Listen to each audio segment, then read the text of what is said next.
colleagues,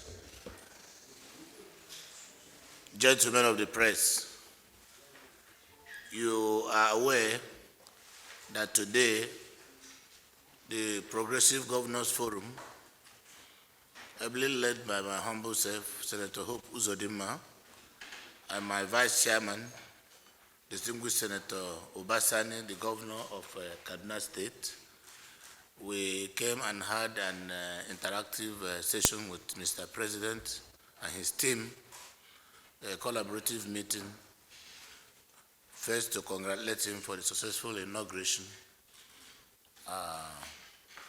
of himself, and also to commend his bold step and the way he hit the ground running within 3 days after inauguration, and also pledge our loyalty and commitment to work with him, promote his policies and programs at our various states, and indeed give him the necessary support that will make for an easy realization of the renewed hope manifesto of our great party, APC. And we had a quality discussion, and we exchanged pleasantries. And that is the main reason why we are here. In other words, it's a courtesy call. Well, if you recall, government after government attempted to remove subsidy on petroleum products, right from 1999 till date. And it has not been 100% successful. After all, subsidy has been removed from AGO. And today, 70% of the houses in various metropolis have generators installed for a source of energy. Now, during the presidential campaign, the presidential candidates of all the political parties promised that when they assume office, they will remove subsidy on petroleum products. There is no presidential candidate of any political party that did not make that promise as part of his campaign manifesto or in his campaign manifesto. Now, what Mr. President did during the inauguration, he did not direct that subsidies should be removed. We already agreed as a government and in the National Economic Council that subsidizing petroleum products is no longer sustainable. Because for the past 2 years, we have been borrowing to subsidize. And in various meetings, I, for instance, have asked questions: who are the exact beneficiaries of this subsidy? And I'm sure you, from the media, you may not know exactly who are the exact beneficiaries. And there is none of us here who can vouch the integrity of the implementation programs of the petroleum subsidy allocation. It has gotten to a point that it is either that which is no longer sustainable is managed, or there will be no Nigeria. And all of us are committed to the success and unity of the country. So, and in the last budget appropriation, which is law, made provision for subsidy up to June. The president, who has just been sworn in a few days ago, have not prepared any budget, and is under oath to respect the laws of the land. And one of these laws is 2023 Appropriation Bill Act. So by June this year, it is very clear that there is no provision for any money to be used to subsidize petroleum products.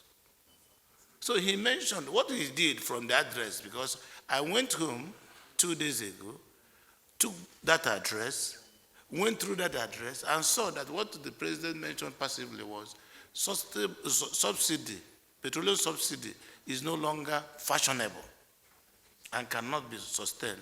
And we, members of National Economic Council, shared by the former president, President Osibanjo, Vice President, agreed also, to the extent that the former government has concluded the arrangement to take loan from World Bank that will be used as a palliative to be sent to the people of Nigeria as a measure to cushion the harsh weather or inconveniences that the complete removal of petrol subsidy from by government. So it is not new, and I want you people to help this situation, because collectively, only by working together, we can save the country. I thought that what we should be saying now is, in the absence of subsidizing petroleum products, how are we going to make this product available to Nigerians to use? All over the world, there is nowhere in the world government is importing petroleum products. And yet we want to be like America. We want to be like Britain. We want to be like France. But these governments, are they importing petroleum products? The answer is no. So what I think we should be doing is to be our own spokespersons. How are we importing petroleum products? The refinery in Cameroon is not working for the past 5 years, yet PMS is cheaper in Cameroon than in Nigeria. Refinery in Togo is not working, yet petroleum products in Togo is cheaper than it is in Nigeria. So you import, subsidized by our government, and then you sell at half the price through smuggling to all these countries, all in the name of ordinary Nigerians. So let us see how best, because the global economic situation today is near strangulation. So every country has taken on a new thinking cap to identify areas of leakages, block them, and build prosperity for their nations. Let us find out how best to use the natural endowment by God in Nigeria to help our people.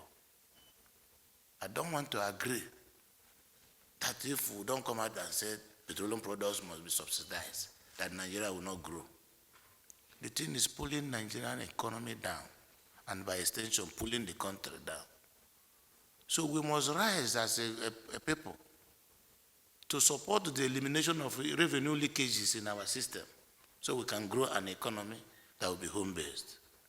In the same manner, we work out ways of making sure that the product will be available through the private sector initiative. So that is my own. I think we are in support of the position of government, the former government. And like Mr. President, who just came a few days ago, when you move into a position, you inherit assets and liabilities. I think this is part of the liabilities that this government is faced, that they must inherit. So we must join them to make sure the assets are utilized and liabilities are also managed. So we will come and work as a team in the spirit of a new Nigeria and help support the government that is just a few days old to build prosperity. We must not politicize it. I have seen the intentions of this new president. I have looked at the programs he wants to implement. I have looked into his manifesto. Everything I've said, they are very germane, and is meant to help improve the condition of living of our people. There will be new economic realities. And once every policy, a new policy comes, there are usually this panic. For instance, from May 2019 today, I'm not aware that any petroleum marketer has imported any product. All the products in their storage facilities are those already imported, subsidized by government. Why the rush to increase the prices? It is man's inhumanity to man. So I think that what we should do is to be our brother's keepers and learn how to save the firewood we got during the dry season so we can use it during the rainy season. So, but I think also that as we work towards improving the economy of this country and with the intention of creating prosperity, government will be reasonable enough to look at the reality on ground and address them as appropriate. I have no doubt in my mind that the man who has raised his pump price from 300 something to 500 something is creating panic that there will be no product. But I'm also aware that the genuine investors and private, public and private people are now working hard towards making sure By next month, July, the Dangote refinery will be on stream. And is a very big refinery that will make products available. You are aware that federal government awarded a turnaround maintenance contract for Port Harcourt, Kaduna, and Warri refineries. So if within the period, these refineries are working, products will be available, and the market forces will come into play. So let us create competition in the market. There is no how any reasonable mind will encourage monopoly anywhere in the world.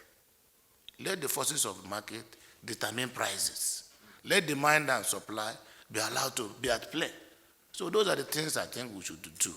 And for our workers, I know the president will have. You know, he was the first person to increase salaries in Lagos. So he will not be sensitive to the time and the experiences of federal civil servants. But we need to encourage investments. We need to allow business to boom. We need to stimulate economic activities in a manner that prosperity will be the name of the business. No, that is the last one. Yeah.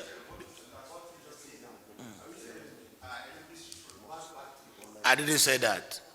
I didn't say NMPC. I didn't call any company's name. From my own thinking, deductively speaking, I cannot imagine anybody importing a vessel of product between 2019 today and have it available in Nigeria to sell at a new price. So if you're a deductive analyst, where you're thinking cap, you will understand what I'm saying. We must be our brothers' keepers.